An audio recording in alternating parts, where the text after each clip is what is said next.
Why Watch That is a podcast featuring the critic and referee who go head-to-head on a quest to discover the best movies and TV shows Hollywood has to offer.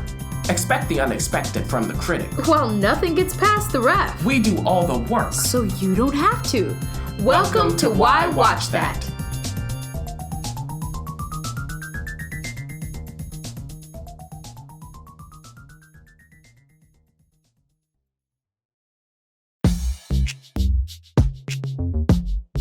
The Why Watch That movie talk. We have 2 sneak peeks for you. Both of these were at film festivals. Both of these were at the New York Film Festival, and at the other one was at TIFF. And we are talking about Motherless Brooklyn and Marriage Story. Motherless Brooklyn's in theaters on November 1st, and Marriage Story has a limited release on the 6th, but everybody will be able to check it out on Netflix on the 6th of December. But let's start with Motherless Brooklyn. I was going to say Motherless Story. Let's start with Motherless Brooklyn, which is directed and written by Edward Norton, along with writing. It's based on Jonathan Lethem's book or novel. He not only did the writing and the directing, he also starred in it. And it's his directorial debut. He's never done this before. I'm not sure if he's written either, but, who knows. It stars Bruce Willis, like I said, Edward Norton. Alec Baldwin shows up, Willem Dafoe, Bobby Cannavale, Gugu Mbatha-Raw. Like anybody who ever owed him a favor. Leslie Mann, Cherry Jones, Michael Kenneth Williams. Like literally anybody who's ever looked at, if you've looked at Edward Norton, you are in here somewhere. And you got a chance to see this in full. And you also gave us kind of when we were talking about New York Film Festival, you kind of gave us a very quick reaction. And now you get to tell us what you really think. Wow. Well, we're in the 50s in New York. And it starts off where we have 2 guys in a car. What are they waiting for? One of the guys is Lionel, played by Edward Norton, and another guy is another guy, played by Ethan Suplee. Okay. And they have like this kind of comedic thing going back and forth, but the alarming thing is Lionel has Tourette syndrome. That's what it seems to be. Oh, boy. He doesn't know what it is. I mean, this drives everybody nuts. Because he just says things that are inappropriate at the wrong time. Just, it's Tourette's. So at the beginning of this movie, it's going to take a while for you to get used to that. I think that there might have been a way for us to be introduced to that. That would have been a little better. I'll just put it that way. Because at first I was kind of like, what is going on? So what are they waiting for? Well, they have a boss. The boss is played by Bruce Willis, Frank Minna. What's going on? Are these mobsters? Oh. Because they are scoping out somebody else. And this scoping out leads to a tragedy. Oh. And this tragedy puts Lionel, played by Edward Norton, on the path to figuring out exactly why this happened and making sure that somebody pays. Now, along with this, there's another part of the story that is tied up in this that Lionel starts to unearth. Because after this opening, you figure out exactly what Lionel is, what Frank, played by Bruce Willis, was doing, and all of that. So I'm not going to give that away because I kind of think you should find that out on your own watching. So don't look it up. Now, Lionel encounters, I won't tell you how, a character played by Gugu Mbatha-Raw. Her name is Laura. What does she have to do with this story? Why is he encountering her? Well, it's all tied up with somebody who's a big wig in New York City. This is Motherless Brooklyn after all, right? I won't tell you what that means. But just know that's where we are. And it's all about how you can make New York City be a mecca. I'll put it that way. And involved in this are 2 people. I won't give away their relationship. One is played by Alec Baldwin. The other is played by Willem Dafoe. They're at odds. And who can Lionel trust? And in the end, will Lionel be left standing, or is he going to end up dead like some other people? Oi, oi, oi. That's enough with the plot. This is what's going on. And I mentioned this when I teased it. This is film noir, all of it. Just give us all of it. The music, you get the lighting, the camera work, the dialogue, the storyline, all of it. Because I believe, Ref, the actual book it's based on is not set in the 50s. So Edward Norton said, let me take it back and let me really give you all of that. And you get it. But I just think none of the parts really fit together well. Everybody here came to work. I mean, when you have Cherry Jones, who's a great actress, in a movie, and I'm going, why is she in it? There's a problem. So that's when I was watching, I was kind of like, okay, we have all these great people in this. I mean, we haven't even gone through the entire cast. These are wonderful, amazing actors, but it didn't land. And I think it's because Edward was really in all of this noir stuff and not really focusing on the ring, as Peter Jackson would say. What's the main point here? Let's streamline it. Let's give these people agency in a way that feels like, oh, I've got to see what's happening next. I never had that. It was more like, okay, what exactly is going on here? And there you go with that. So if you are a film noir fan, I don't even know. Well, I'll say, if you really love film noir, if you really are someone who goes back and watches all of those classics and maybe even the ones that aren't so good, then you could check out Motherless Brooklyn just to see what Edward Norton's take is on it. Because Edward Norton, coming away from it, I would say this, Ref, to end it, he's a technician. But this needed more than technique. It needed a pulse. And that's what it missed. Oh, maybe because Brooklyn's motherless.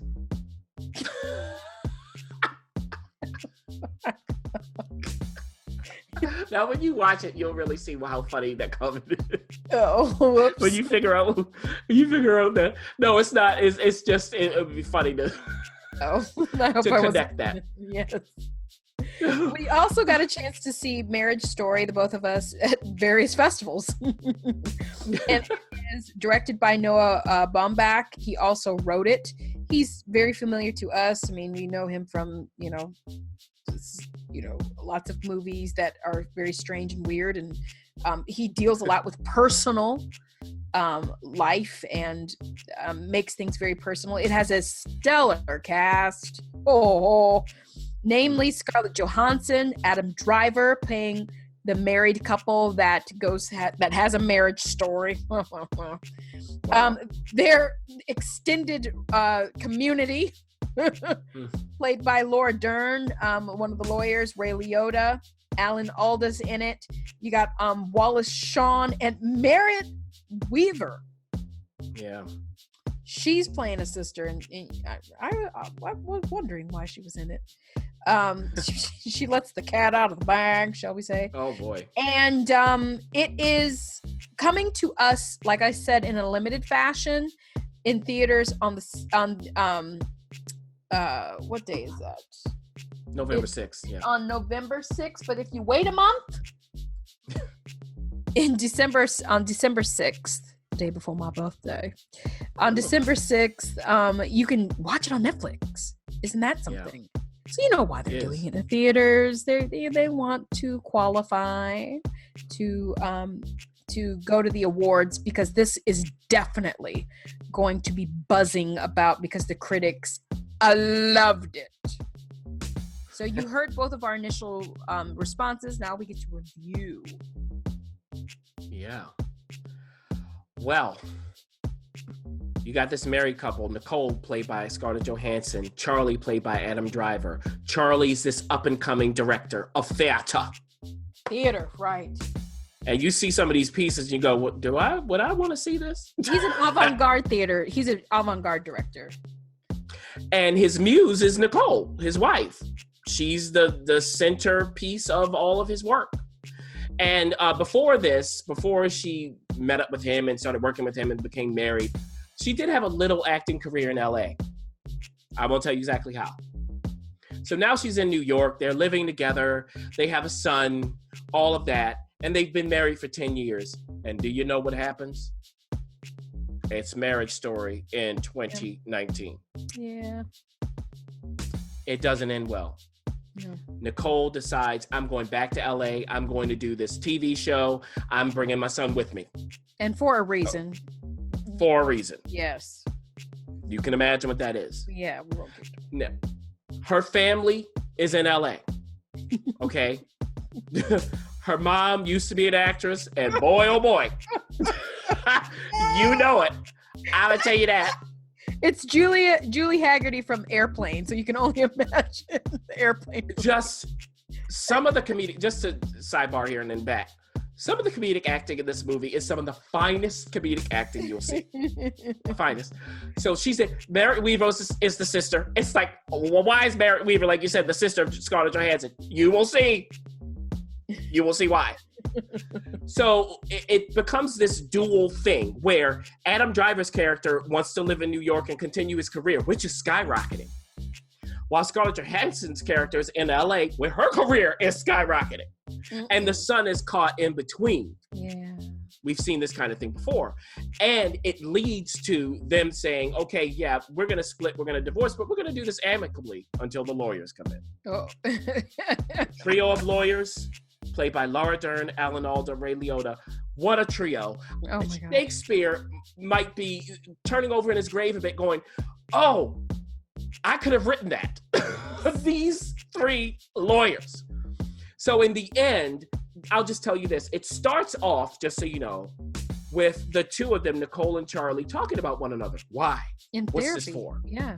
Oh, sorry. I feel like Merritt Weaver's character. Sorry. And then in the end, it comes back. Yeah. I'll put it that way. That was nice. And the journey through there, it's comedic and it's very dramatic. Tragic. And you never know what's coming next. Yeah. That was a good Did I miss dance. anything important? Okay. No, you did not. I thought it was a good, they have to discover some things. So that was well done. I will go first because it's easy. Yeah. Marriage Story to me was this, I felt like that I was the wanted and often unwanted spectator.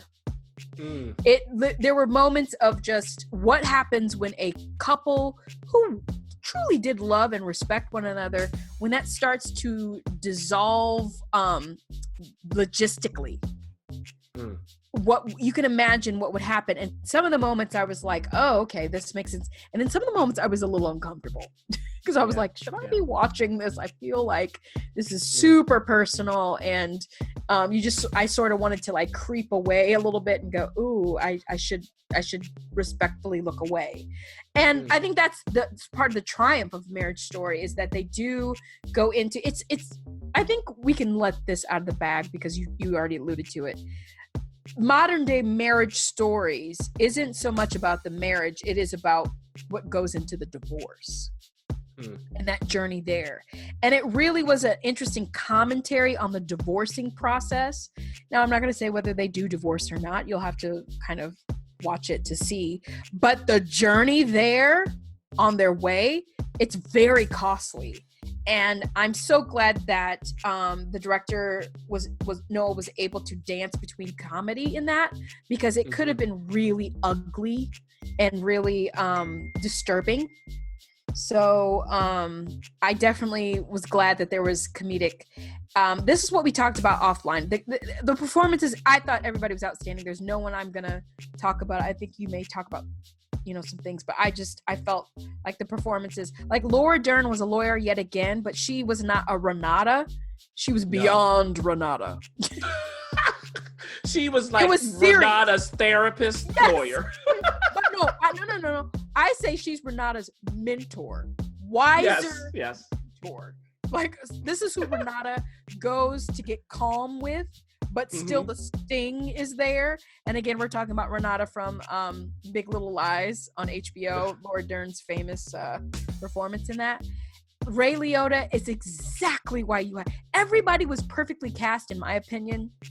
But I will have to say, as lovely of a time I was having, we could have shaved off about 20. Respectfully was shaved. It wasn't like, oh my gosh, I really want to get out of this theater. I can't believe they're doing this to me.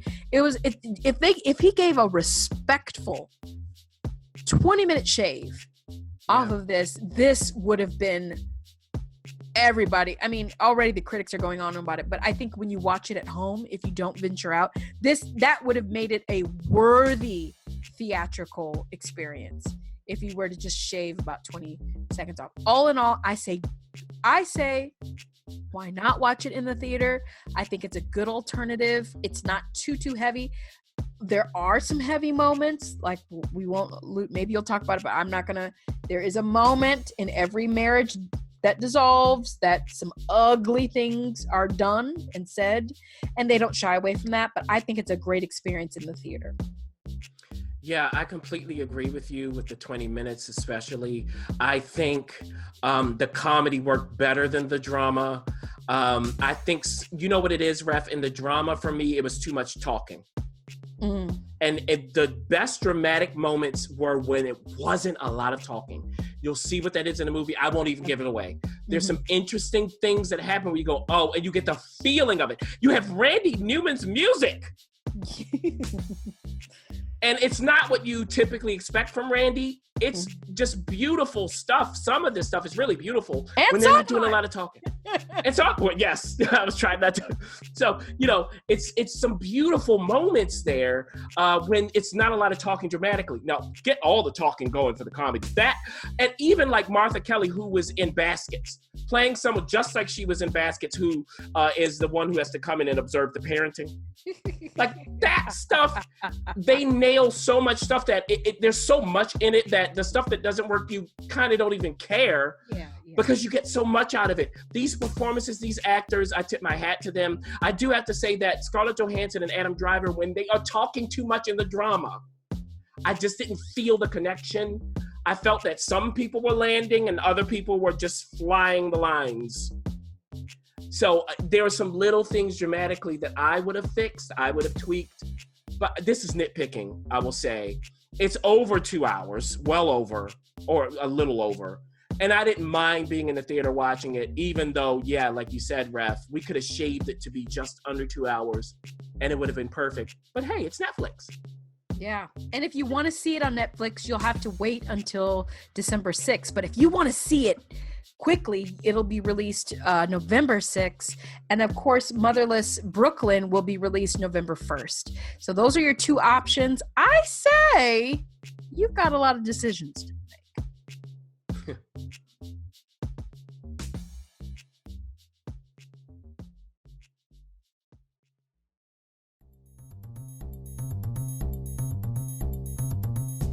Thanks for listening. For additional resources, visit WhyWatchThat.com. Good idea, and we'd love to hear from you. So go ahead and leave comments, feedback, and you can rate us on iTunes. We'll see you next week. See you.